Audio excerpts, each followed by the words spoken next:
Y ahí vamos a la diapo 33. Arrancamos desde ahí.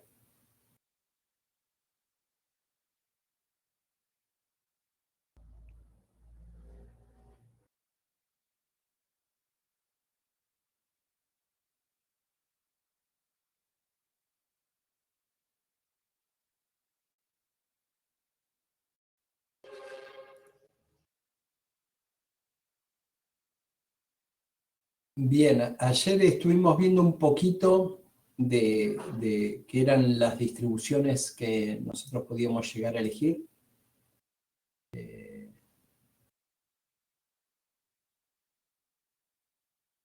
Hoy vimos un poquito más en profundidad de cómo caracterizar a cada una de esas distribuciones.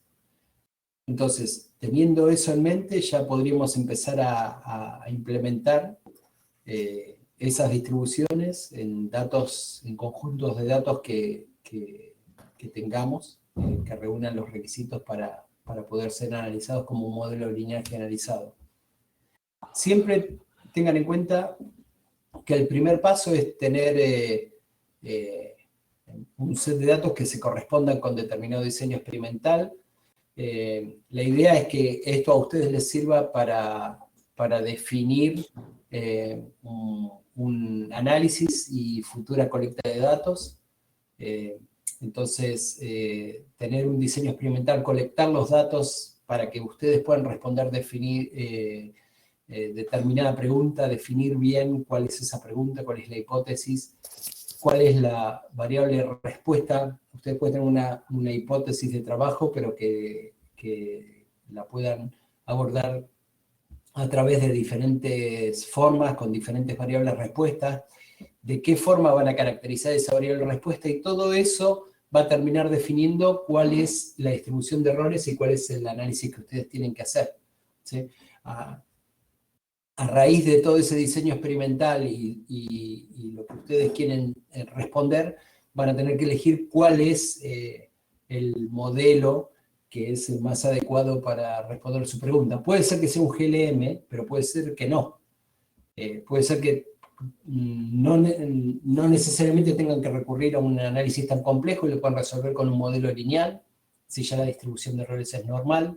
No hace falta recurrir a verosimilitud y a un modelo lineal generalizado, sino directamente trabajar con un modelo lineal con distribución de errores normal.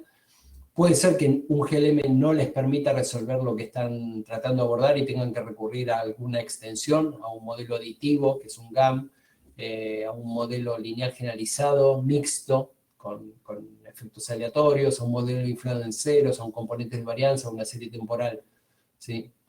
Entonces siempre tengan en cuenta que todo esto que vamos a ir viendo a ustedes les sirve no solo para lo actual, sino la idea es que ustedes puedan implementar todo esto en la futura colecta de datos, en sus futuras ideas para analizar los datos que vayan a colectar.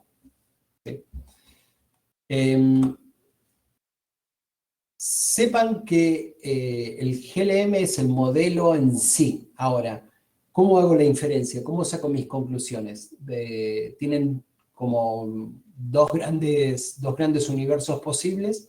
Uno es prueba hipótesis en base a p-valores y el otro es teoría de información, que es base a criterio de información. Mañana vamos a ver bien en detalle todo lo que es teoría de información. Hoy nos vamos a centrar principalmente en prueba de hipótesis, que es lo que ya conocemos. Si trabajamos con prueba de hipótesis, es como que hay que tener en cuenta ciertas normas básicas. Lo primero de todo es ajustar un modelo que se conoce como modelo global, que es nuestro modelo más completo, ¿sí? Es el modelo del que partimos. Es el modelo en el que tiene en cuenta todas las variables de nuestro interés, con o sin interacciones, dependiendo de cuál sea el modelo. El primer paso es hacer correr ese modelo. Una vez que hacemos correr ese modelo, es ver que ese modelo sea apto, ¿sí? ¿Y cómo hacemos para evaluar que sea apto? A través de gráficos diagnósticos.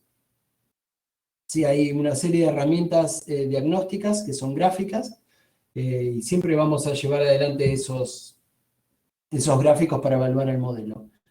Entonces, una vez que el modelo sea apto gráficamente, tal vez ajustemos el modelo y ya sabemos que el modelo no es apto porque hay algún problema en los gráficos. Por más que el modelo corra, los gráficos no son aptos. Y si los gráficos no son aptos, el modelo no es válido, o sea, no tiene sentido mirar p-valores, por más que parezcan, ¿sí? Entonces, hasta que no tengamos un modelo válido, no podemos seguir adelante, hay que modificar ese modelo, ¿sí?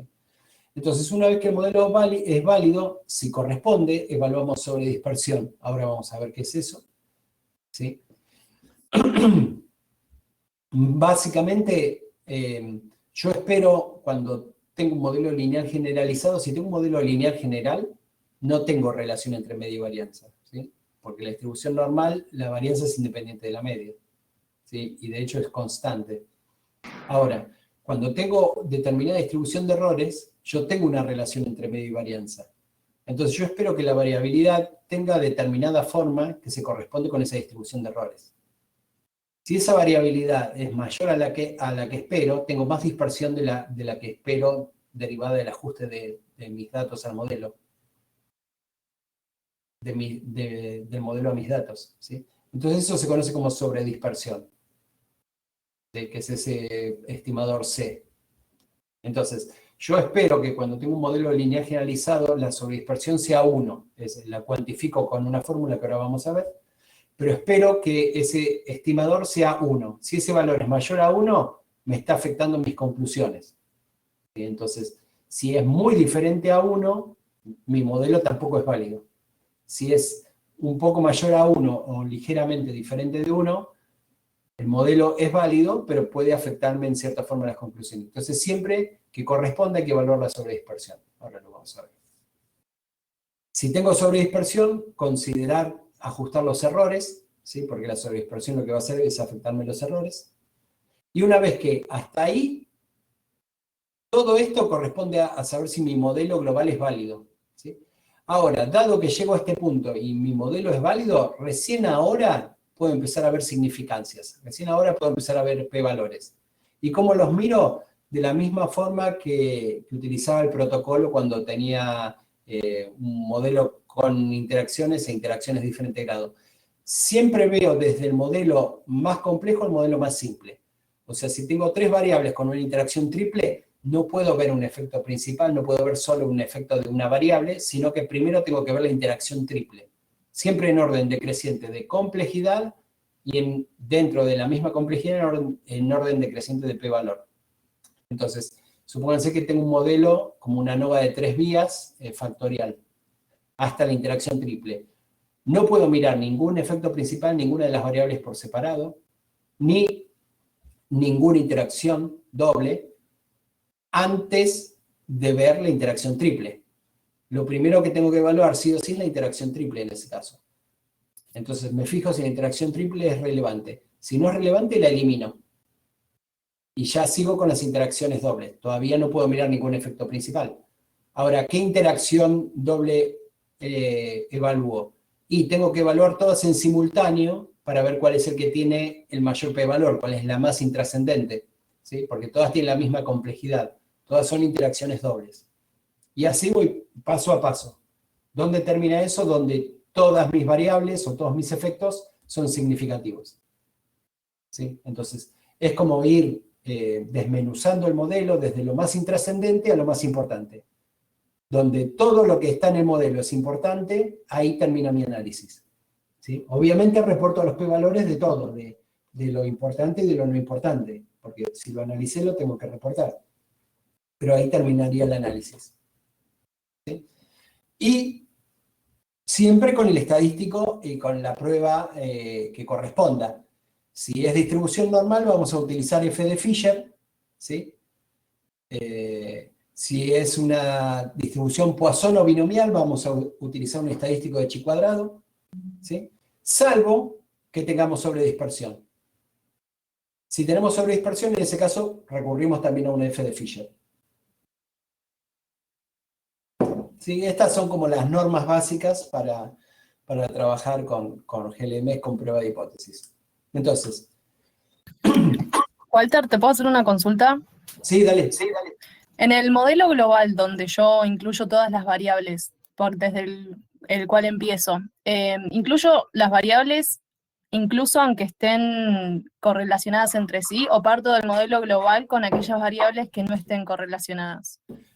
No, esto es como de estadística clásica, o sea, ya se supone que no tenés variables que están altamente correlacionadas.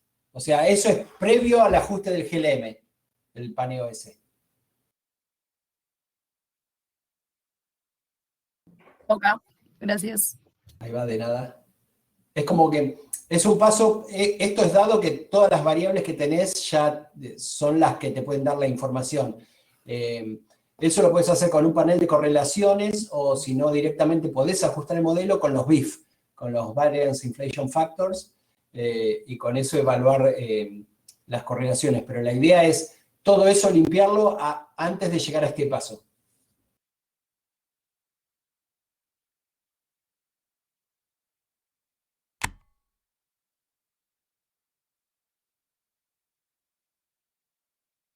Entonces,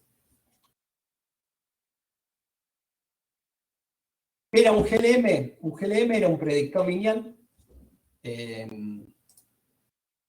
que era una sumatoria de términos que estaban dados por estimadores derivados del ajuste de mi modelo, donde había coeficientes que representaban a las variables explicatorias y eso me daba una predicción. Al ser un GLM, la predicción directamente no estaba en la escala de medición, sino que estaba en otra escala, estaba en la escala de la función de enlace. Entonces, para evaluar el ajuste, se aplicaba la función de enlace al observado, se evaluaba la discrepancia con lo esperado de la predicción, y con eso se daba el ajuste, ¿sí? Todo eso a través de máxima verosimilitud. La discrepancia del ajuste se daba en términos de devianza, que era un análogo a la sumatoria de cuadrados. Cuanto mayor sea la devianza remanente, quiere decir que peor es mi modelo. Cuanto menor es la devianza que queda sin explicar, mi modelo es mejor, es más predictivo. ¿Sí? Y para cada una de las distribuciones de errores que podía tener yo, tenía diferentes funciones de enlace. Pero la distribución normal directamente era como multiplicar por 1 el observado, entonces no se modificaba y estaba en la misma escala. Ahora, para la Poisson, por ejemplo, era el logaritmo. Para la binomial era el logit, ¿sí? Para la gamma es la inversa. Entonces, para cada una de las distribuciones de errores tenía una función de enlace determinada. Entonces, para el caso típico de la distribución normal, yo tenía que la podía caracterizar con una media y una varianza. Y este escenario me servía para variables respuesta que eran de características continuas y donde tenía que la varianza era independiente de la media, la varianza era una constante. Ahora hay otro escenario que es muy, muy diferente, donde tengo una distribución que sea discreta, que puede estar representada por una Poisson, en donde la varianza ya no es constante, y no solo que no es constante, sino que es igual a la media. ¿Sí? Entonces, esta distribución es particularmente indicada para variables que son de conteo. ¿Sí? Entonces, fíjense que esto es un poco de lo que estuvimos trabajando hoy con simulaciones. Acá tenemos diferentes distribuciones de Poisson para lambdas de 0,5, de 1, de 2, de 4, de 8 y 16. Fíjense que para valores de la media pequeñitos, la probabilidad que tenemos, la proporción de ensayos con determinado valor, se va simetrizando hasta que ya directamente cuando es mayor a 10, ya tengo una distribución simétrica de ahí a infinito. Pero para valores menores a 10 es progresivamente más asimétrica. ¿Sí? Entonces, esta variable va a estar particularmente indicada para variables que sean discretas, no continuas, ¿sí? Y sobre todo que se correspondan con esta distribución, que sea más o menos simétrica a partir de un lambda mayor a 10 y permite asimetría para valores más pequeños. ¿Sí? Entonces, ¿cómo? Pensé que iba a hablar. Entonces, fíjense, para datos de conteo, Pensemos esto como un modelo lineal generalizado. Vamos a centrarnos primero en una distribución de Poisson para ver cómo funciona un GLM. Entonces, lo primero que tenemos que hacer es recordar cuál es la función de enlace, que tenemos diferentes funciones, pero la que viene por defecto, la canónica, y que en general es la que mejor funciona, es el logaritmo, ¿sí? El logaritmo natural. Y lo que hay que tener en cuenta, sobre todo cuando uno trabaja con un modelo lineal generalizado, es el valor sobre dispersión si corresponde. Si trabajamos con un modelo lineal no tiene sentido, porque no hay relación entre medio y varianza. Pero si trabajamos con distribución de Poisson o binomial, sí tengo el valor sobre dispersión. ¿Por qué? Porque yo asumo que la relación entre medio y varianza es determinada. Para una Poisson directamente la varianza es igual a la media. Entonces, si la varianza es igual a la media, cuando yo ajusto el modelo y estimo la sobredispersión, me va a dar 1 ese valor. Si me da 1, quiere decir que está perfecto. Si me da mayor a 1, no está perfecto, y cuanto más se aleje de 1, peor es. ¿Sí? ¿Por qué? Porque ese valor de sobredispersión me agranda los errores estándar. ¿Sí? Entonces, ¿cuál es la función de enlace de la Poisson? Es el logaritmo natural. ¿Y cuál es la función complementaria? La opuesta, la exponencial.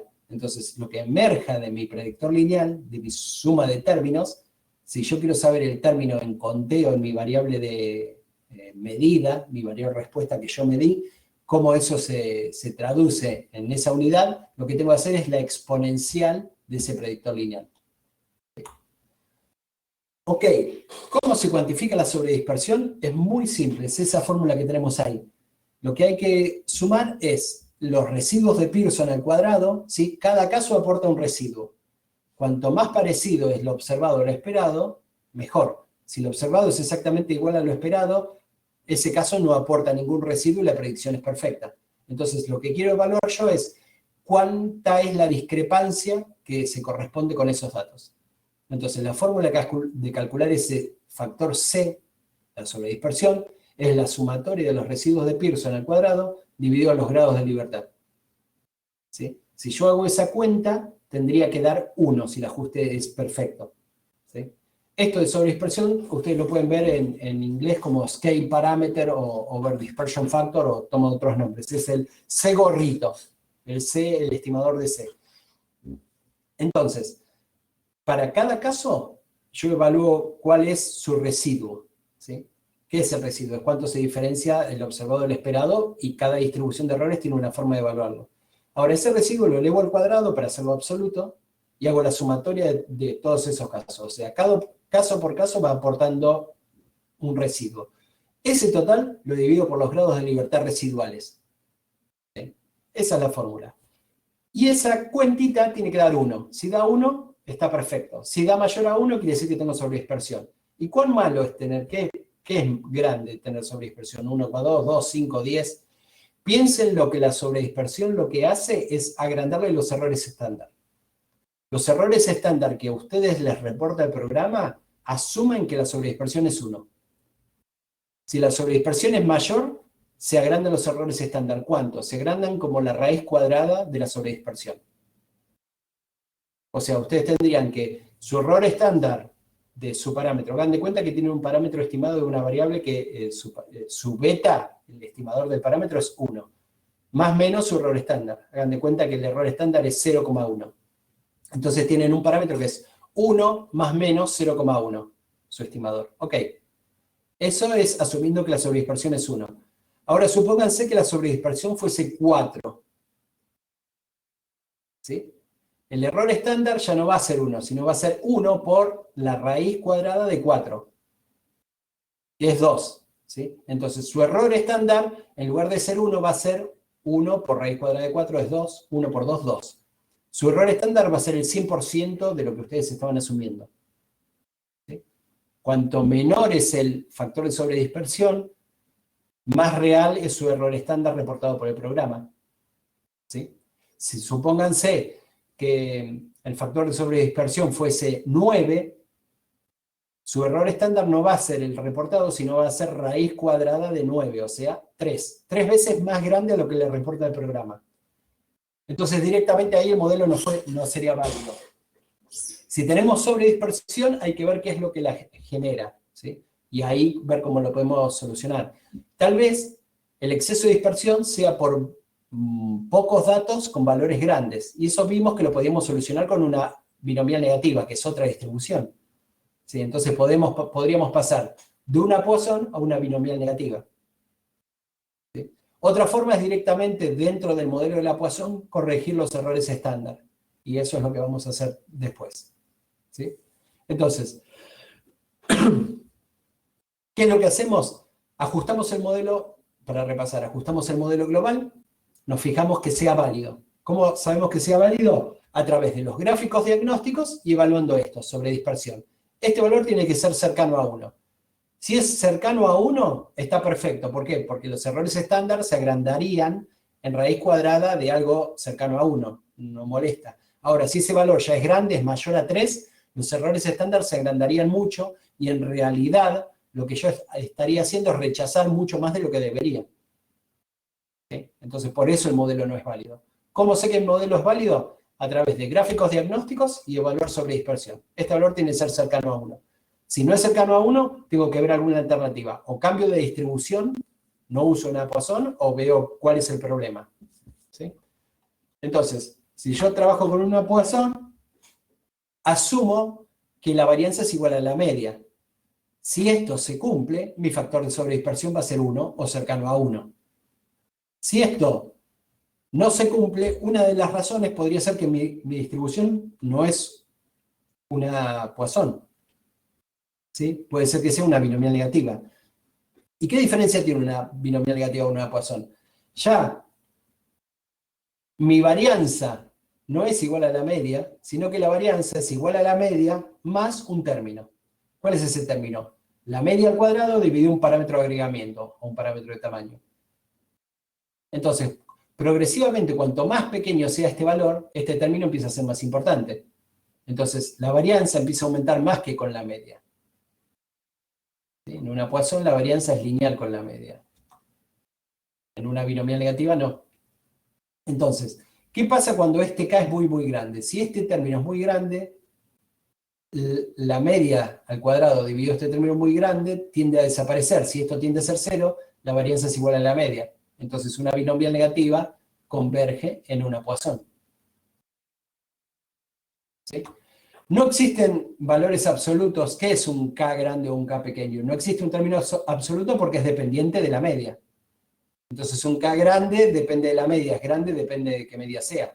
Ahora, como norma general, si tienen un K, por más que no haya un término absoluto, mayor a 100, ya este término tiende a ser muy irrelevante en función de este.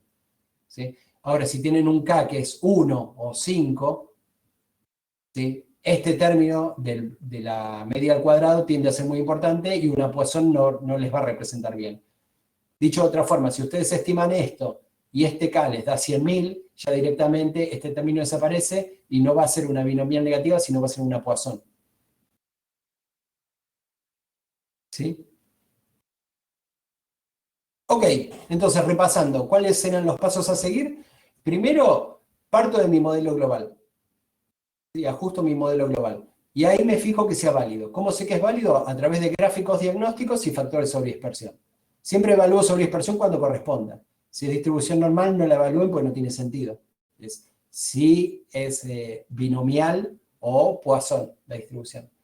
Entonces, una vez que el modelo es válido, hasta que no sea válido, tengo que ver qué es lo que pasa y cambiar de distribución o evaluar el ajuste, a ver cuál es el problema. Recién cuando es válido, ¿sí? Recién ahí empiezo a simplificar el modelo. ¿Y cómo se simplifica? Siempre en orden decreciente, de complejidad y de p-valor. Si tengo interacciones, primero miro las interacciones. Si tengo interacciones de diferente nivel, miro las más complejas primero. Y evalúo punto a punto, como vimos ayer, a través de comparar dos modelos. Si solo le cambio un término, puedo comparar el ajuste de esos dos modelos y en función de lo que me diga la comparación entre los dos modelos, puedo saber cuál es la importancia de eso que cambió entre los dos modelos. Siempre cambien de a una cosa por vez. ¿Por qué? Porque si cambian dos cosas entre modelos, no saben a cuál de esas dos cosas se atribuyó el cambio. Entonces, por eso es punto a punto. ¿Sí? Y siempre utilicen el estadístico que corresponde. En el caso de una distribución normal se usa f de Fisher. Si es una Poisson o una binomial se usa chi cuadrado. Pero si en la Poisson o en la binomial tengo sobredispersión, si este factor de sobredispersión es mayor a 1, tengo que utilizar una f de Fisher como si fuese normal. ¿Sí? Como ese sería un muy breve resumen del protocolo de trabajo para trabajar con una Poisson. Así que, bueno, si quieren, podemos comenzar con esto. En la carpeta del día de ayer, abran el script, el que se llama GLM Poisson Nest Defense, ¿sí? El archivo de extensión R, para abrir con RStudio, háganle doble clic a ese que se llama Nest Defense. Script GLM Poisson Nest Defense.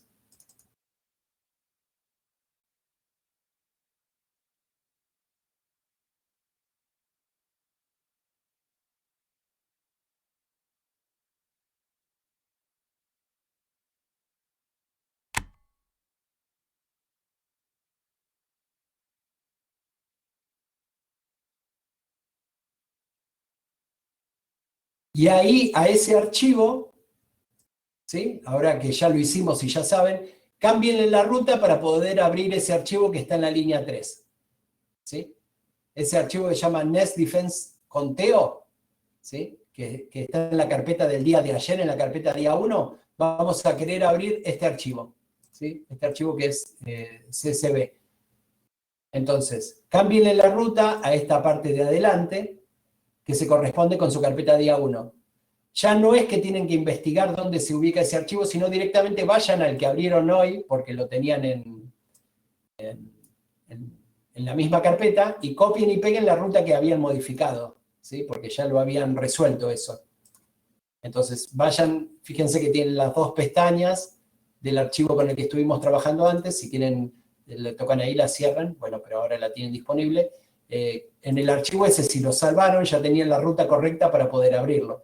Entonces lo que tienen que hacer es reemplazarle toda esa parte de la ruta. Así que bueno, abran el archivo ese que se va a llamar a partir de ahora tabla.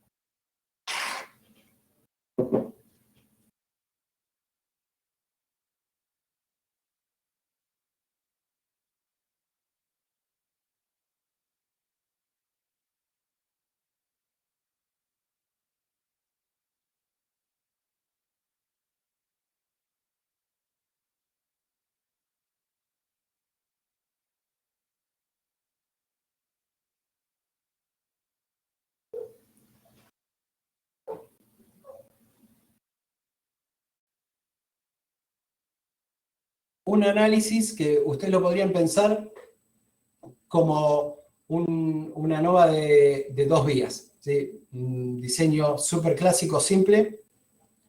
Una ANOVA de dos vías donde una de las variables tiene 2 niveles y la otra tiene 3 niveles. Una de las variables es fenología, que tiene 3 niveles. Es 1 incutemp, 2 incutar, 3 pichones. ¿Sí? Es como una ANOVA de 2 factores, en donde una tiene 2 niveles, la otra 3. Son como 6 cajitas. ¿Sí? Y lo que queremos ver es el efecto de la fenología, de la otra variable que es reproducción, que tiene 2 niveles, temprana y tardía, en una variable respuesta, que esa variable respuesta se llama NDI. ¿Sí? Y en total tenemos 60 casos. ¿Cuál es el experimento? Lo que es un recorte de un trabajo en donde lo que se quiere ver es la intensidad de defensa del nido. Esa es la variable respuesta, NDI. Intensidad de defensa del nido, que es lo que se medía. Esto se midió en un ave marina durante la reproducción, y lo que se quería cuantificar es el nivel de inversión parental de los padres en defensa de la progenie, ¿sí? ¿Y por qué se quería evaluar esto? Se quería ver si el nivel de defensa que tienen los padres varía en función de la edad de la progenie y en función del momento en el que reproducen. ¿Sí? Entonces, por eso se hizo este experimento. ¿Cómo se cuantificó la variable respuesta NDI, en la intensidad de defensa del nido? Eran filmaciones y se les presentaba un ejemplar taxidermizado de gaviota, ¿sí? Que es un predador de huevos y pichones chicos de esta especie, que es el cormorán imperial, es una ave marina que reproduce en todo lo que es las costas de Sudamérica. Entonces, durante la reproducción, los machos de esta especie, lo que hacía era presentársele un predador momificado, ¿sí? Una gaviota, que es típico que come huevos y pichones chiquitos de esta especie, durante 5 segundos en el borde del nido. Y lo que se cuantificaba era la cantidad de picotazos que tiraba el adulto defensor de su nido, en 5 segundos. Entonces, en 5 segundos se cuantificó la cantidad de picotazos, sacudidas, así que hacía cada adulto defensor. Esa es nuestra variable respuesta, cantidad de picotazos. Entonces, al ser una magnitud de este tipo, ya uno pensaría, obviamente es un número entero, es una variable discreta. Una opción que podría intentar ajustar acá sería una distribución de errores de Poisson. Ok, ¿y cuál es el diseño experimental que tengo? Es una muestra por cada individuo fue muestrado una vez, y tengo 2 variables explicatorias. Una es reproducción, si eran individuos que reproducían tarde o temprano en la temporada, ¿sí? O sea, uno de esos factores tiene 2 niveles, y el otro factor es fenología, tiene 3 niveles. Incubación temprana, incubación tardía y pichones. ¿Sí? Entonces sería como un rectángulo donde tengo una variable que tiene 2 niveles y la otra tiene 3 niveles. En cada una de esas 6 celdas, ¿sí? Hay 10 muestras. O sea, hay 10 datos por cada una de esas combinaciones de tratamiento. Y lo que quiero ver acá es si hay un efecto de la reproducción, de la fenología, y más allá de eso, si el efecto de la fenología difiere con la reproducción. ¿Qué quiere decir eso? Interacción. Yo quiero saber si hay un efecto de la fenología y ese efecto es el mismo para cada nivel de reproducción, para tempranos o tardíos. Ese es el experimentito. ¿Sí? ¿Alguna duda?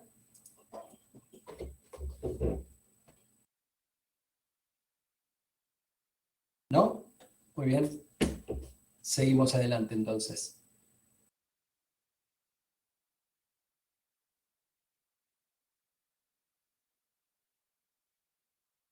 Ok, entonces, dado ese diseño experimental, lo primero que hago es cargar mis datos.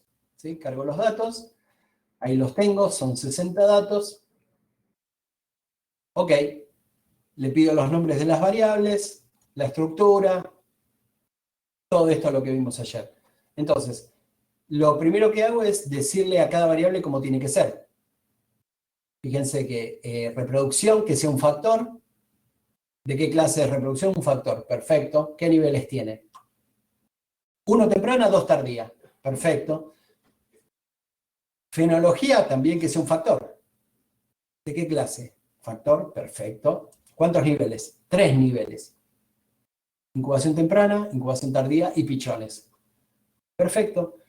Fíjense que acá me pone los niveles, recuerden, siempre se los va a ordenar por orden alfabético o numérico. ¿Sí? Hagan de cuenta que por alguna razón ustedes quieren que un nivel lo tome por defecto como control o como nivel de base para referirlo. ¿Sí? Porque a ustedes les interesa por algo en particular o porque le facilita la forma de explicarlo, la redacción. Por ejemplo, supónganse que acá yo no quiero tener 1 incutem, 2 incutar, 3 pichones, sino que quiero tener 2 incutar como nivel de base. ¿Sí? ¿Por qué es importante eso? Porque los coeficientes son siempre relativos a lo que toma como intercepto. Entonces, la variable va a ser igual, la explicación de la variable, pero la interpretación es como que sería al revés. ¿Sí? Es como decir, en un aspecto, yo soy 2 unidades mayores a vos, y en otro aspecto es decir, vos sos 2 unidades menores a mí. Es exactamente lo mismo, pero la forma de expresarlo y de relativizarlo con el intercepto es diferente. ¿sí? Entonces, nosotros podríamos querer cambiar cuál es el nivel que toma como de base. ¿Cómo hacemos eso? Como está en la línea 15. Sobreescribimos a nuestra variable, que en este caso es fenología, y le decimos cuál es el orden que tienen que tener los niveles. Entonces, fíjense que le pongo levels, igual, que sea una combinación, y ahí le escribo cuál es el orden que tienen que tener los niveles. Entonces, fíjense, si yo envío la línea 15, les digo que fenología, sobreescribirlo sobre sí mismo, que sea fenología también, pero que los niveles ahora sean incutar, incutemp y pichones. Envío la línea 15 y le pido los niveles. Y fíjense que me cambió los niveles. Antes era el primero incutemp, después incutar y después pichones.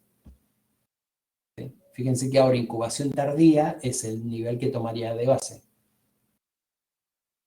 Ok, esto ténganlo en cuenta que es por si les interesa más adelante. Nosotros ahora nos interesa que incubación temprana sea el nivel de base, incubación tardía y pichones. ¿Sí? Me interesa ese nivel. Entonces, ¿cuál es nuestro diseño experimental? Repasamos.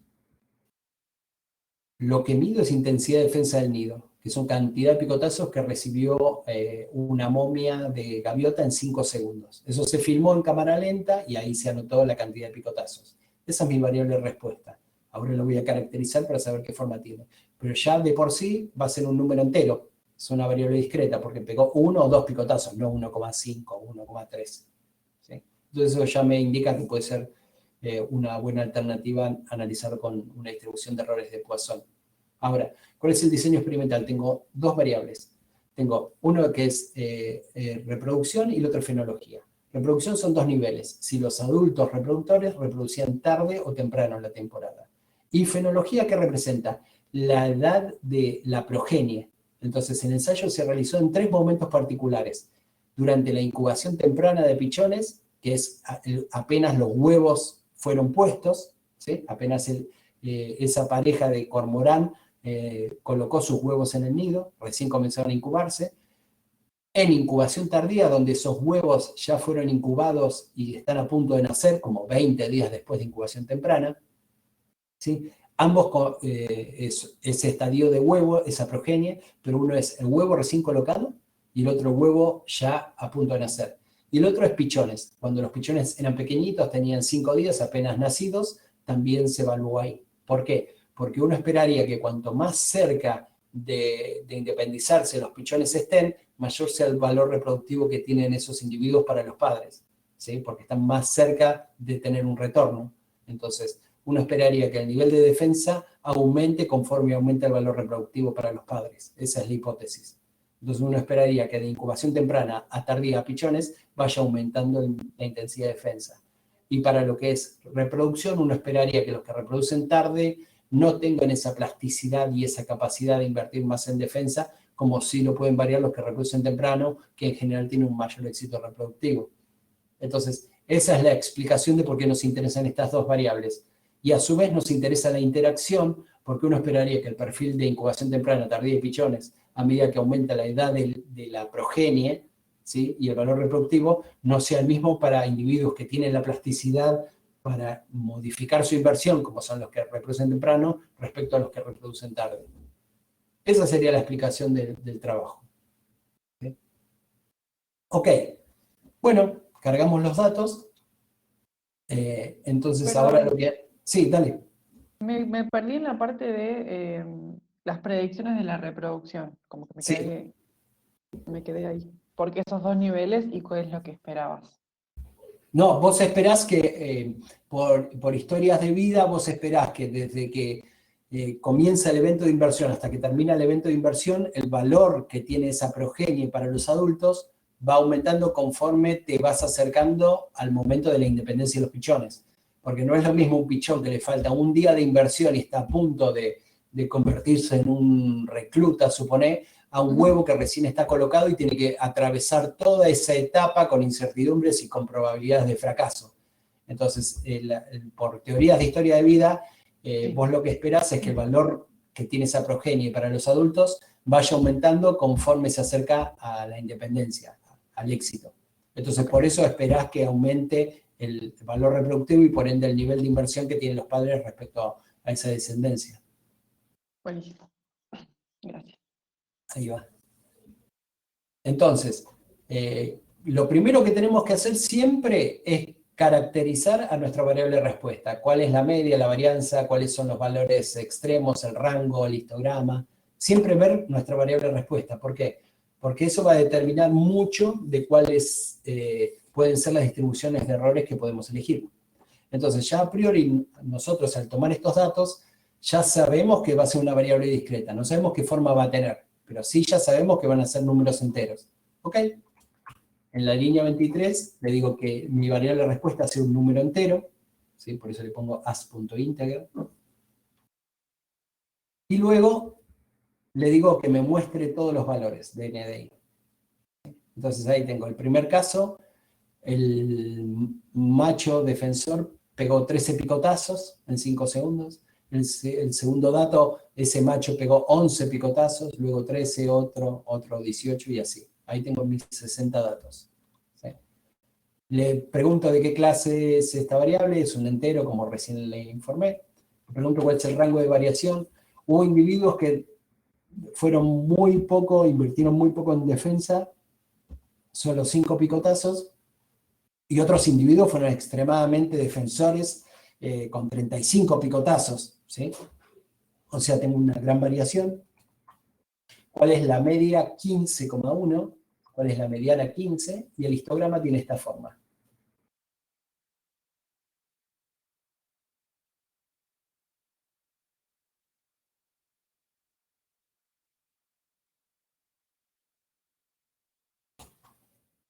Bueno, me da error. Vamos a seleccionar rápidamente.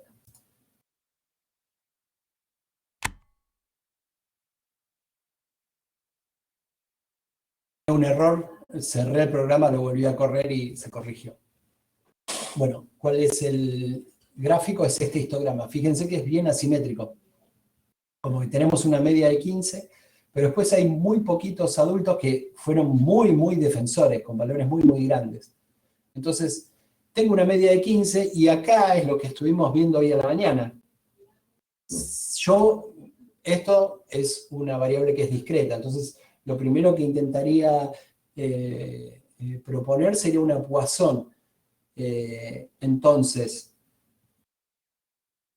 ajusto una Poisson, podría ajustar una Poisson, pero ya la media es de 15. Y una Poisson para una media de 15 sería simétrica, por lo que vimos hoy.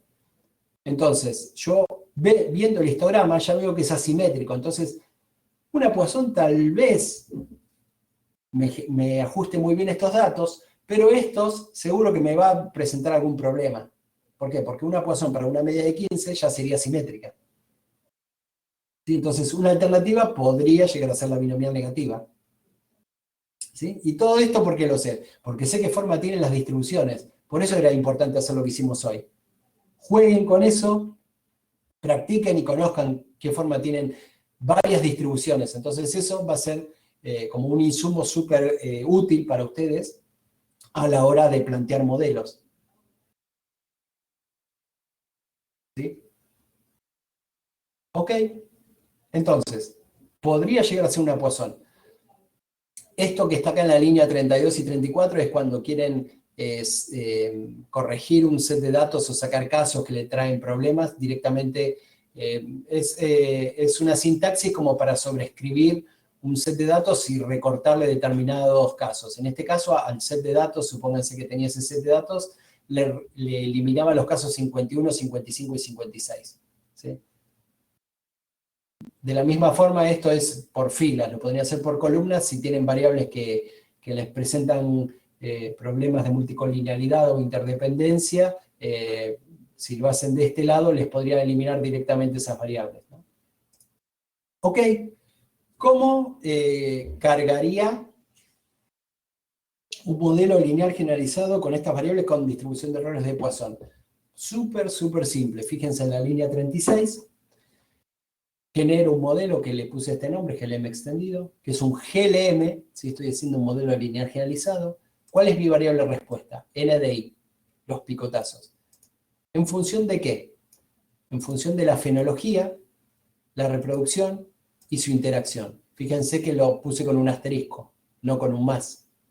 Entonces, ¿el asterisco qué era? Era tanto los efectos aditivos como la interacción. Si yo acá en lugar de asterisco le hubiese puesto un más, solo analizaría los efectos de fenología y reproducción. Al ponerlo con un asterisco estoy analizando fenología, reproducción y aparte la interacción entre fenología y reproducción, como si además tuviese un 2 puntos. ¿Sí? ¿Cómo se llama mi set de datos? Se llama tabla, data igual tabla. ¿Y cuál es la distribución de errores? Family Poisson. ¿Sí? Entonces corro mi GLM, fíjense que lo corrió, no me dio error, y le pidió el resumen. Y acá tengo la salida de mi GLM. Acá hice un modelo lineal generalizado con distribución de errores de Poisson. Fíjense cómo es la salida. Acá abajo me aparece algo que dice Dispersion Parameter for Poisson Family taken to be 1. O sea, asume que el ajuste es perfecto, que no hay sobredispersión. ¿Sí? Por eso me dice es 1, es tomado a ser 1. Y acá abajo me aparece devianza nula en 59 grados de libertad, devianza residual, me aparece criterio de información de acá, que un valor, y número de iteraciones, la cantidad de iteraciones que demandó el proceso hasta que el modelo ajuste. ¿Sí? Y acá arriba, ¿qué me aparece? Me aparecen los coeficientes con los estimadores, su error estándar. En función del error estándar y el estimador, tengo un valor de Z. Si tengo un valor de Z, tengo un valor de P. Entonces, este es el estadístico que a mí me permite tener un p-valor para cada uno de los parámetros evaluados. ¿Y cuáles son los parámetros que me aparecen en la salida? Fíjense que me dice intercepto, que es lo que toma de base, y todo el resto de los coeficientes los relativiza a ese. ¿Y qué es el intercepto? Después me aparece fenología 2 sin cutar, fenología 3 pichones. ¿Sí? Fenología es el nombre de la variable. Y después me aparece el nivel del factor, que es 2 incutar y 3 pichones. O sea, incubación tardía, cuando los huevos estaban a punto de nacer, y 3 pichones cuando ya los pichones tenían 5 días de edad. Entonces, ¿intercepto qué es? Es el nivel que me falta. ¿Se acuerdan cuál era el otro? Incubación temprana. Entonces, intercepto, este valor del estimador 2,58, responde a incubación temprana. Ok, pero también tenía otras variables que era reproducción. Fíjense que me aparece reproducción 2 tardía. Entonces, el intercepto no solo es fenología 1, sino es reproducción 1. ¿Sí? Es reproducción temprana. Es la combinación de la celda entre incubación temprana y reproducción temprana. O sea, es este valor del intercepto, es el valor de cuánto defienden los adultos cuando reproducen temprano en la temporada, ¿sí? Reproducción 1 temprano, y cuando tienen los huevos recién colocados, incubación temprana, fenología 1, incubación temprana. Esa combinación es lo que me representa el intercepto. ¿Se entiende? Entonces, si yo quisiese, ¿cuál es el valor que toma eso? Es 2.58. Y eso no es cantidad de picotazos. ¿Por qué? Porque es una Poisson. Hay que aplicarle la función complementaria a la función de enlace. ¿Cuál es la función de enlace logaritmo? Y la complementaria, la exponencial. Entonces, si yo quisiese hacer el valor predicho para reproducción temprana, incubación temprana, lo que tendría que hacer es E a la 258. Si yo hago la exponencial de 258, ¿cuánto es?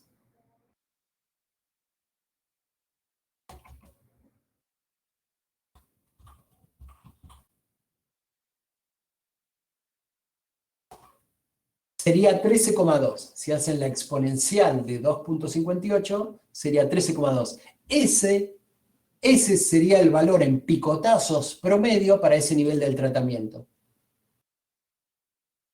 ¿Sí?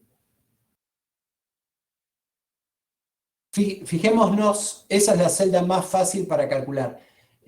Obviamente esto lo hace el programa, pero esto lo quiero que lo veamos ahora para entender de dónde vienen las cosas.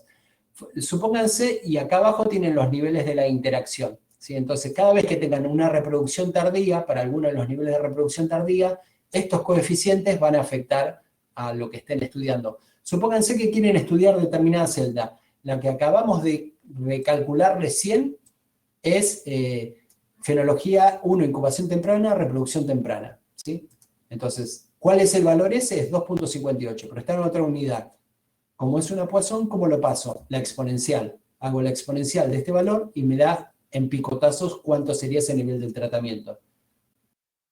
Supongamos que queremos saber ahora cuál es el nivel en picotazos del tratamiento, que es incubación tardía.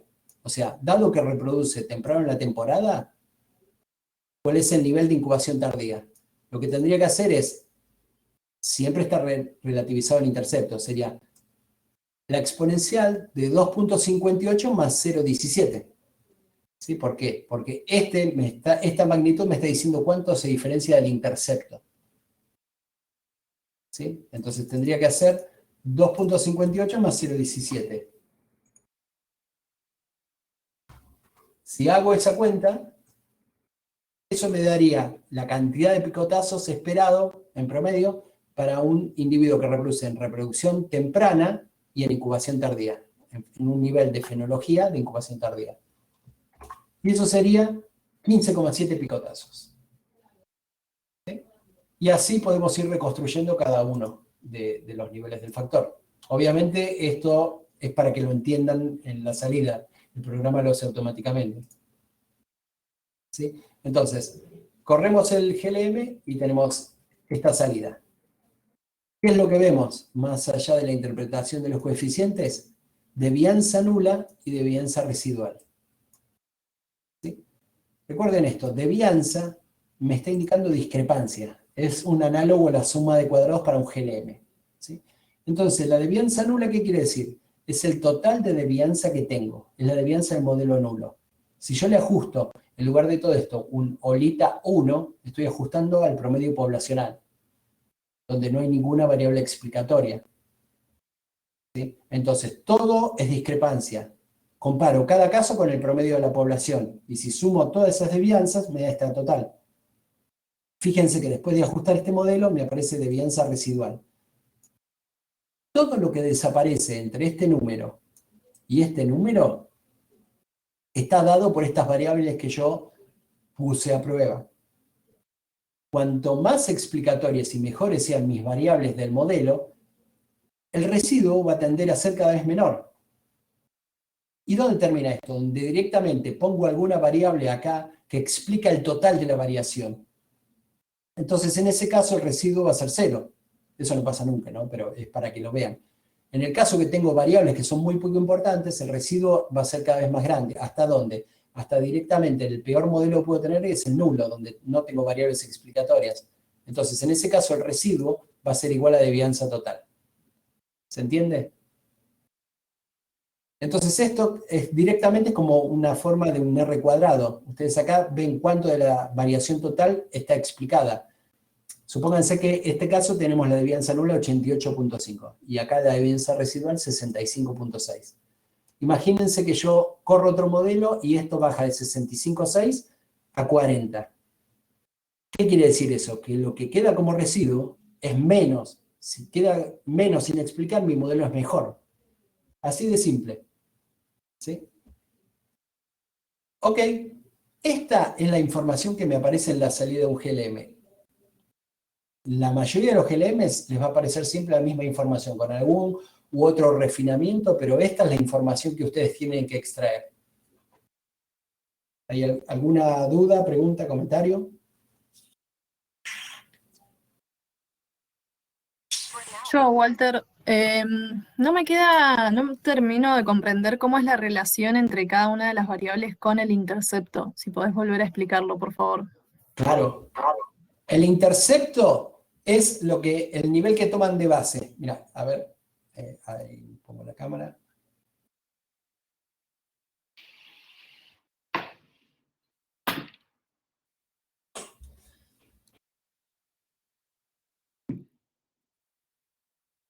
El intercepto, en este caso, es como tener una ANOVA de 2 vías, ¿sí? Es como tener un rectángulo en donde vos tenés una variable, tiene 2 niveles el tratamiento y la otra 3 niveles, ¿sí? Vos al decir intercepto estás diciendo cuál es un nivel de eso. Entonces, de esas 6 casillas que vos tenés de tratamientos, el intercepto es una casilla, que vos estás diciendo cuál es. ¿sí? Entonces, el valor que te aparece ahí, 2,58, es el valor que corresponde a esa casilla, a esa combinación de tratamientos. ¿Qué cuál es? Es la combinación para el nivel 1 de reproducción, para reproducción temprana, sería reproducción 1 temprana, y para el nivel 1 de fenología, que es incubación temprana, INCUTEMP. Entonces, intercepto es esa casilla, es esa combinación de reproducción 1, fenología 1. Y ese es el valor de 2,58. La forma de expresar lo que tienen los GLMs es el valor que tiene el intercepto y después el resto de los coeficientes, los estimate, ¿sí? Son los betas, son los coeficientes a estimar, te lo relativiza a ese valor. Entonces, si vos tenés, por ejemplo, el valor de intercepto es 2,58 y el de abajo de fenología 2 incutar, ves que es 0,17, te está diciendo, ese nivel es 0,17 mayor al primero, no es que es 0,17, sino que te lo relativiza el intercepto. Entonces, no es que sea 0,17, sino que tenés que hacer 2,58 más 0,17. Suponé que la salida fuese 2,58 y el de abajo, ves que dice 0,17, suponé que es 0, fuese 0. No te está diciendo que fenología 2 incutar es 0. Te está diciendo, es 0 de diferencia con el intercepto. O sea, tanto el intercepto como fenología 2 incutar serían iguales en ese caso, si el segundo estimate fuese 0. ¿Sí? Entonces, el primer valor es un valor absoluto. Está ahí. Ahora, todo el resto de los valores está siempre relativizado al intercepto.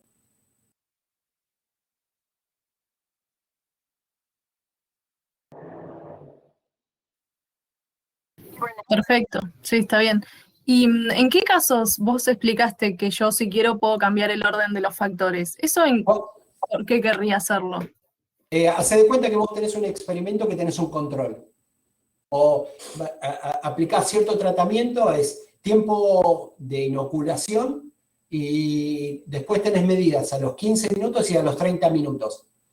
Vos quisieses que siempre el valor del intercepto sea el tiempo de inoculación, el tiempo cero, como para saber cómo era el bicho antes de empezar a responder.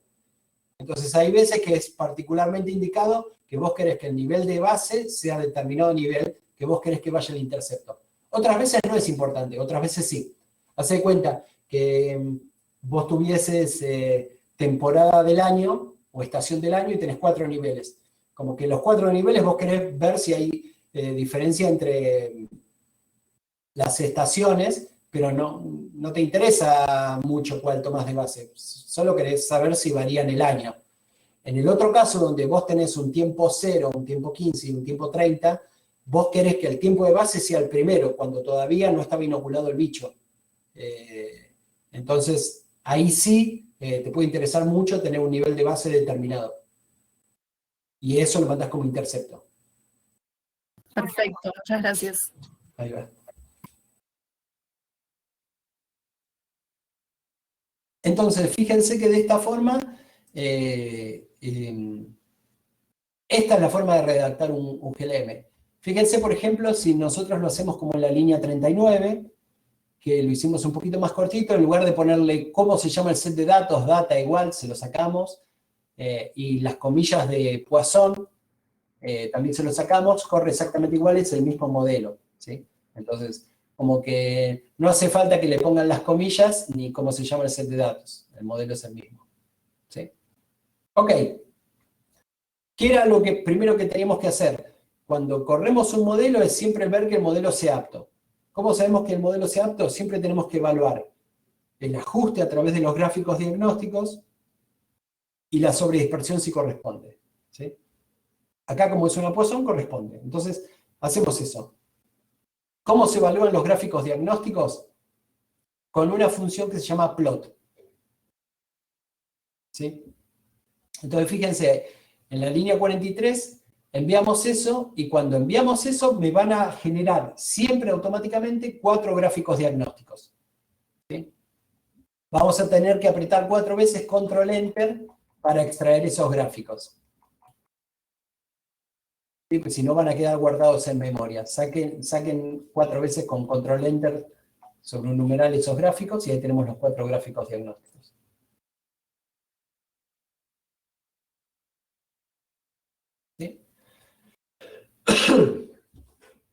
Y estos son 4 gráficos que son más o menos, algunos son más o menos similares, otros no tanto, que nos dan diferente información. El primero es un gráfico de cuantiles teóricos, ¿sí? ¿Qué es lo que pretendemos siempre de este gráfico? Que los puntos de cada uno de nuestros datos estén cercanos a la línea punteada, ¿sí? Si están cerca de la línea punteada, quiere decir que se corresponden más o menos con los cuantiles que uno esperaría con este ajuste, ¿sí? Entonces me aparecen los residuos de Pearson en función de los cuantiles. Lo que uno pretende es que esto esté más o menos cerca de la línea punteada. Entonces, ¿qué es lo que vemos? Que acá hay un punto 44 que está marcado, lo que son como puntos extremos, le va a aparecer con el número de caso, ¿sí? Entonces, el caso 44 es como que tengo una predicción menor, y para el caso 30 y el 21 tengo una predicción mayor a lo esperado por esta distribución, ¿sí? Pero en general el ajuste para hacer una Poisson es relativamente razonable, está bastante acotado. Salvo estos 2 casos donde tengo una predicción mayor a lo esperado y un caso 44 donde es menor a lo esperado. Pero en general el ajuste es bueno. Entonces, esto es lo que mira uno en este QQ-plot, ¿sí? ¿Qué es lo que vemos en el segundo gráfico? Tengo los residuos de Pearson estandarizados, o sea, los residuos, en función de los valores predichos. Esto está en la escala del predictor lineal, ¿sí? En la escala de la función de enlace, pero fíjense que es la cantidad de picotazos, pero en la otra escala, ¿no? En la escala de la función de enlace. Y lo que tengo los residuos, ¿qué es lo que esperaría ver uno acá? No algo que aumente, ni que disminuya, ni una tendencia, sino como una nube sin un patrón definido. Y es más o menos lo que vemos acá. Tengo un caso, fíjense que acá están los residuos estandarizados, por eso el 44 ahora es positivo, ¿sí? Es un individuo que defendía mucho menos de lo esperado, pero como está relativizado, me aparece separado pero positivo, entonces siempre esto va a ser mayor a 0. Y me aparece el caso 30 y 21 y el 44, es los que veía antes, que son como que se separan, ¿sí? Pero más o menos Claro. es... ¿Esos puntos de última se pueden sacar o no, Tito? No, Llegan a causar problemas. ese es otro tema. Traten de que eso ya lo vamos a ver más para el fin de semana y los que se queden en la semana siguiente. Nunca eliminen datos porque no dan un buen ajuste, porque esos datos le están dando un montón de información. Entonces, si ustedes ven que algún caso es un outlier o un punto aberrante, elimínenlo antes de hacer el análisis, no por algo que hayan hecho ustedes en el análisis. Si ustedes van a la libreta y el caso es real y no hay una explicación clara de que ese dato no sea válido, lo tienen que mantener. Claro, pero si son justo esos datos los que podrían llegar a darte sobre dispersión, por ejemplo, porque no sé, agrandan la varianza, ahí sí debería sacarlo, ¿o no? No, porque justo esos son los casos que te están diciendo que la variable no es lo que vos pensás, sino que la variable no es una Poisson, sino que es otra distribución. Entonces, si vos sacás esos datos, te va a dar a la distribución que vos pensabas, pero en realidad estás perdiendo parte de tu muestreo que capaz son esos datos extremos. Claro, está bien. ¿Sí? Como que nunca eliminen datos porque no se corresponde con la distribución. Al revés, busquen una distribución que se corresponda con los datos que tienen. De una. ¿Sí? Diferente es hacer cuenta que vos tenés todo tu muestreo y ves que el punto es aberrante, y cuando buscas en la libreta ves que todos los bichos eran sanos y ese bicho justo estaba enfermo. Entonces, esa sí es una razón para excluirlo. Pero después, si el dato es extremo, pero no hay una razón, nunca eliminen los datos, siempre manténganlos. Ahí vamos al tercer gráfico. Este gráfico es parecido al anterior, nada más que no está absolutizado, sino que vemos los residuos de Pearson, pero como valores positivos y negativos, y acá sí se ve que el punto 44 es menor a lo esperado, y el punto 21 y 30 es mayor, y fíjense que esto, uno esperaría ver acá una nube, pero ¿por qué no ve una nube? Porque es como una nova, directamente todas las variables predictoras son factores. Entonces tenemos la combinación de niveles que se corresponden con los valores predichos, Por eso aparece una línea punteada. Como es un factor, todos estos casos tienen el mismo valor predicho. ¿Por qué? Porque son determinada combinación de incubación y fenología. ¿Sí? Si no, esto habría valores continuos entremezclados en el medio. Pero fíjense que son 6 líneas. ¿Por qué son 6 líneas? Porque corresponden al valor predicho de esa combinación de tratamientos. Tengo 6 celdas, todos los casos que pertenezcan a la misma celda, a la misma combinación de tratamientos, van a tener el mismo valor predicho. ¿Sí? Entonces, por eso veo 6.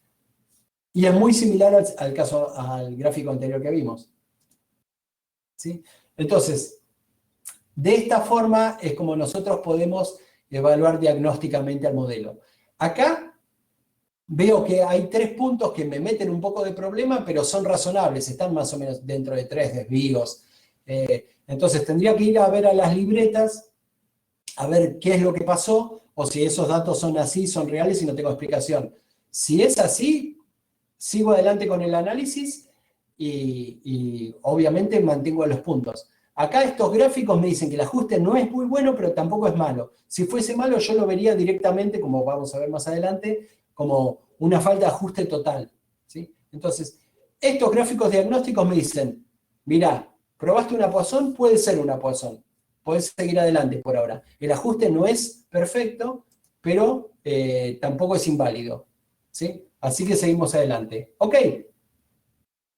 Veamos esto. En la línea 50, yo podría extraer directamente de este modelo que implementé cuáles son los residuos. ¿Sí? Entonces, fíjense si yo de este modelo GLM0 que corrí, le digo, dame los residuos caso por caso que sean del tipo de Pearson. Entonces, fíjense, caso por caso me dice cuál es el residuo. ¿Y qué es el residuo? Es la discrepancia que tengo entre observado y esperado. Cuanto más cercano a 0, mejor es el ajuste que presentó ese caso. Cuanto más diferente, peor. Fíjense dónde encuentran valores grandes de los residuos. Son los casos que vimos recién. Fíjense el caso 44.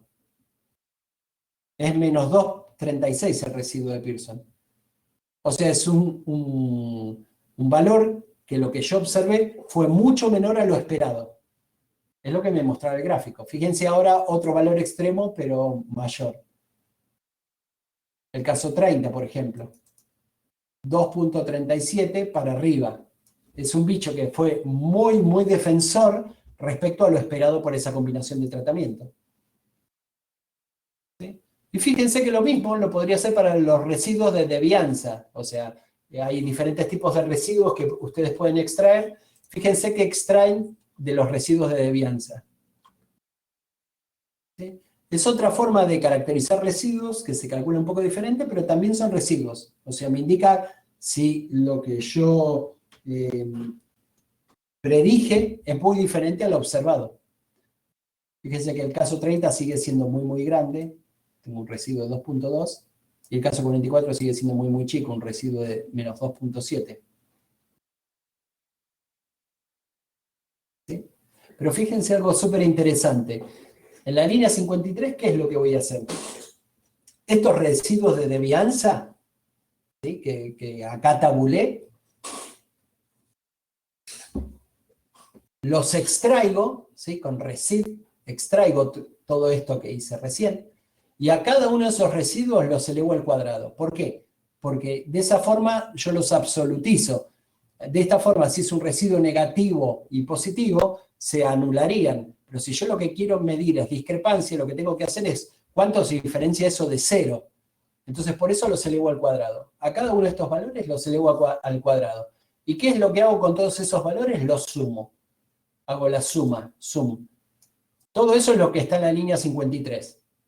¿Sí? Entonces, residuo por residuo, lo elevo al cuadrado y todos esos valores elevados al cuadrado los sumo. Fíjense cuánto me da. 65,61. Ok. Y ahora veamos la salida del GLM, que es lo que dio.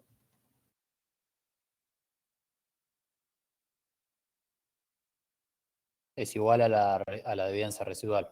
Lo mismo. Gol. Eso es la devianza residual, de esa forma se calcula.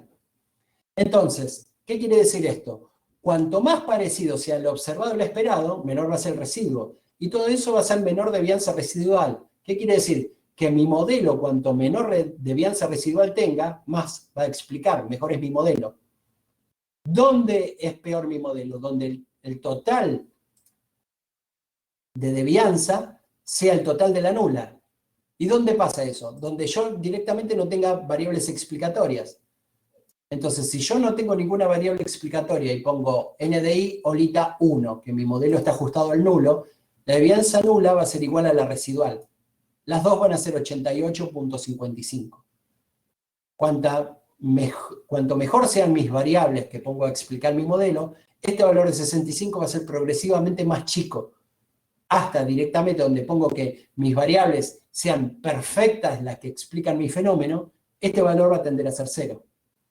¿Sí? Pero de acá viene la devianza residual. No es otra cosa que la sumatoria de los cuadrados de la devianza, punto por punto. Es eso. ¿Sí? Entonces, todo esto no lo vamos a hacer, pero lo estamos haciendo para entender cómo funciona un GLM. ¿Sí? Ok, los gráficos diagnósticos fueron válidos. Ahora lo que me faltaría evaluar es la sobredispersión. ¿Cómo lo hago? Como está en la línea 58. Fíjense, ¿recuerdan la fórmula? ¿Cómo se calculaba?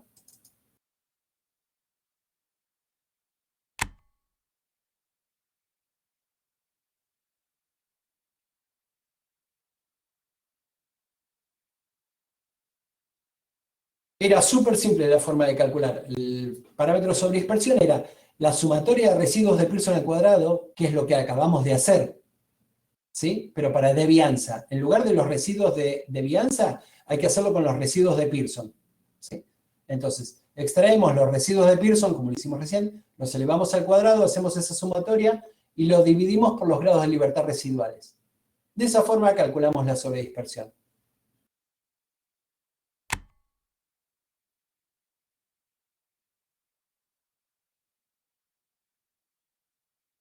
Entonces, ¿cómo hacemos eso en nuestro modelo? Como está en la línea 58. Le damos un nombre, disquet.pep, hacemos los residuos, ¿de qué tipo? No de deviance, como habíamos puesto acá, sino de Pearson, como habíamos hecho antes. Los residuos de este modelo que ajusté del tipo de Pearson, los elevo al cuadrado. Y eso lo sumo. ¿Sí? Entonces, después lo que voy a querer hacer es dividir esta sumatoria por los grados de libertad residuales de mi modelo. Una forma sería ponerle 54, ¿sí? Que son estos los grados de libertad residuales. Otra forma directamente es, con esta función df.resiv, extraigo los valores de los grados de libertad residuales del modelo. ¿De quién? Del modelo GLM0 que corría acá. Entonces, esto es igual a 54. Para no anotarle directamente 54 y dejarle esto fijo, ya directamente le puedo escribir, no, de acá no hagas una cuenta, sino extraer el valor de este modelo que generamos, que son los grados de libertad. Esto que está acá es este 54, va a tomar este valor de 54. ¿Sí? Entonces, extraigo los residuos de Pearson, los sumo, y esto lo divido por los grados de libertad residuales. Y ahí me da la devianza. Entonces, ese es el factor de sobredispersión, 1,2. ¿Sí? Acá extraje, fíjense que es súper simple cómo se hace. Entonces, yo en el modelo, si no lo especifico, estoy asumiendo que ese valor es 1. ¿Sí? Pero en realidad no es 1, es 1,2. Entonces tengo que tenerlo en cuenta. ¿Sí? Entonces, ¿por qué tengo que tenerlo en cuenta? Porque mis errores estándar, cada uno de estos errores estándar que aparecen acá de cada parámetro, no va a ser este valor. Este valor es asumiendo que el factor de sobredispersión es 1.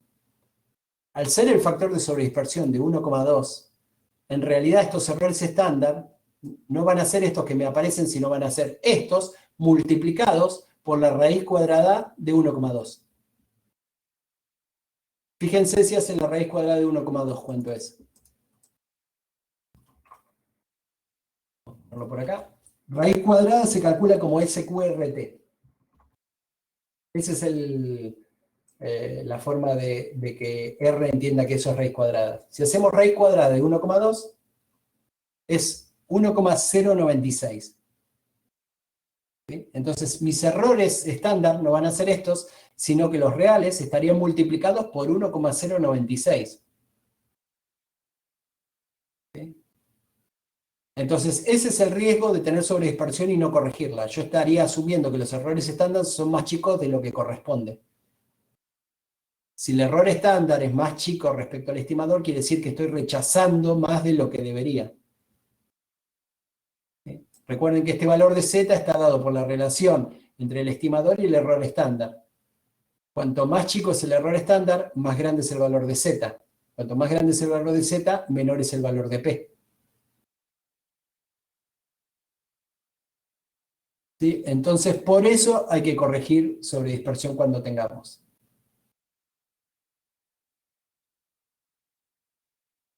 ¿Sí? Entonces, repasando un poquito. Fíjense, lo que hacemos acá es...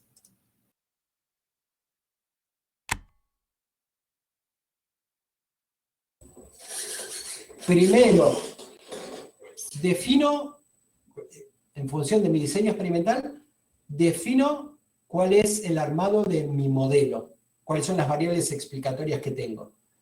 Lo redacto, lo escribo, y ahí comienzo con una distribución de errores que yo supongo que puede ser válida. ¿En base a qué hago eso? En base al histograma y a la caracterización de la variable respuesta que yo hago. ¿Sí? Entonces, si yo digo es una variable que es discreta, que tiene cierta forma, tengo un poco de exceso de variación hacia la derecha, una Poisson podría llegar a ser un candidato razonable. Entonces, ahí evalúo el ajuste de ese modelo, lo corro, ¿y cómo lo evalúo? Con los gráficos diagnósticos y evaluando sobredispersión. Entonces, si eso es válido, recién ahí puedo empezar a mirar p-valores. Hasta que eso no sea válido, no puedo hacerlo. En este caso, los gráficos diagnósticos son más o menos aptos, el modelo es válido, y la sobredispersión es 1,2. ¿Es mucho eso? No, pero es un valor que se separa de 1. ¿Y cuánto me afecta? Me afecta porque me agranda los errores estándar, ¿sí? de mis estimadores. ¿Cuánto los agranda? Los agranda como la raíz cuadrada de ese factor.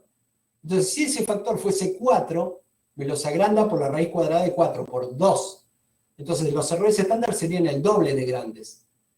Si mi factor de sobredispersión, ese valor que estimé ahí, el C gorrito, fuese 9, me los agranda por la raíz cuadrada de 9, que es 3. Serían el triple de grandes.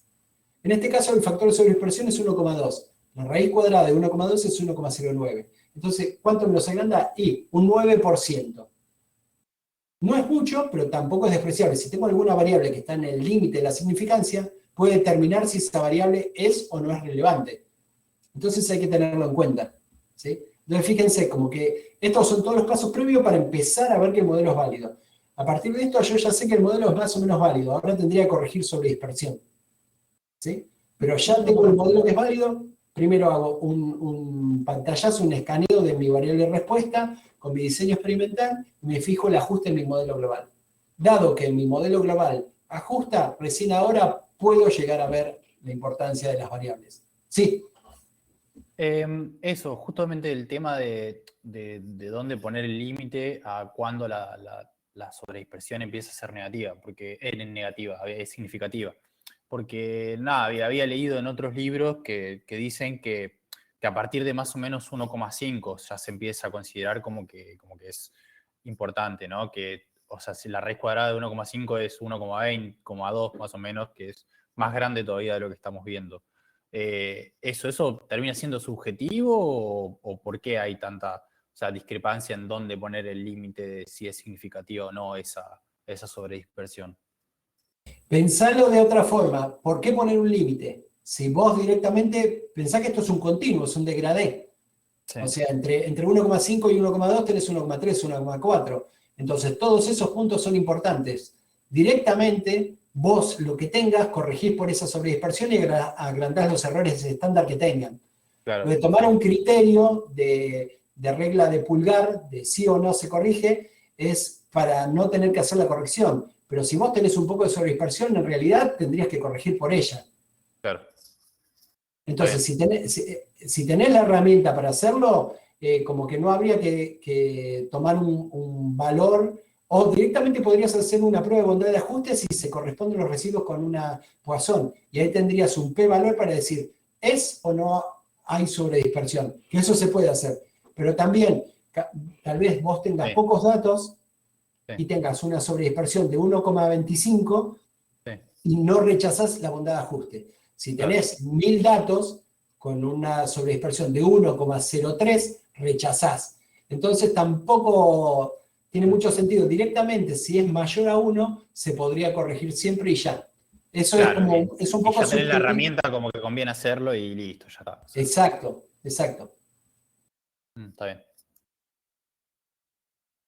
¿Sí? Entonces, de esta forma podemos comenzar a trabajar con un modelo de línea generalizado. Lo primero que tengo que hacer es redactar mi modelo que incluya todas mis variables e hipótesis a probar. ¿Sí? Entonces, una vez que hago eso, defino qué forma tiene la variable respuesta, en función de la variable respuesta, cómo se comporta, sé qué distribución de errores tengo que poner a priori para probar. Puede ser que sea esa o no, tal vez la tenga que modificar. Pero sí me sirve para descartar distribuciones de errores que no se correspondan. Entonces, en este caso, podría llegar a ser una Poisson. Ok, y corremos el modelo. ¿Qué es lo primero que tengo que ver? Los gráficos diagnósticos y la sobredispersión. Si eso es válido, seguimos adelante. Acá vimos, los gráficos son válidos, la sobredispersión es discutible. Entonces, podemos empezar a ver diferentes alternativas de análisis, a ver si esto es válido o no. ¿Sí? Entonces, ahora vamos a afianzar esto, vamos a cortar para comer, y después de comer volvemos y vamos a seguir analizando este ejemplo con diferentes enfoques, si corregimos o no corregimos sobredispersión, y vemos cuáles son las implicancias de cada uno de esos enfoques. ¿Sí? Así que si hay dudas, preguntas, es el momento, y si no, ya cortamos para comer. Yo tengo una pregunta. Dale. Por ahí es muy básica, pero digamos, ¿por qué si ya sabemos que la distribución es de Poisson, por ejemplo, o pensamos que puede ser de Poisson, ¿por qué en los supuestos uno se fija que ajusten a la normal? Como que me hace, no sé, me parece Es que raro. estás mirando no a una normal, sino a un ajuste de Poisson. El QQ-plot es respecto a una Poisson. El ajuste es con una Poisson, no con una normal. O sea, vos ya estás contemplando que el exceso de variación que vas a tener está dado por la distribución. Ah, ok. No, a ver, claro, porque viste que cuando te larga el gráfico dice normal QQ. Uh-huh. De título. Entonces, por Sí. eso yo pensé que ajustaba a una normal. Lo que vos estás mirando es, dado que vos esperases que el ajuste se corresponde con una Poisson. ¿Sí? Entonces, siempre que hagas un GLM, incluso por más que sea binomial, ahí vas a tener las faltas de ajustes, y sobre todo cuando lo veas lo vamos a ver con ejemplos de binomial, vas a ver la falta de ajuste, pero vos lo que ajustás es, dado que tenés ese ajuste con esa distribución de errores, es lo que se corresponde con esa distribución de errores. Después vamos a ver que hay gráficos, tal vez que lo hacemos con binomial, pero te da una nube preciosa de ajuste. ¿Sí? Ok.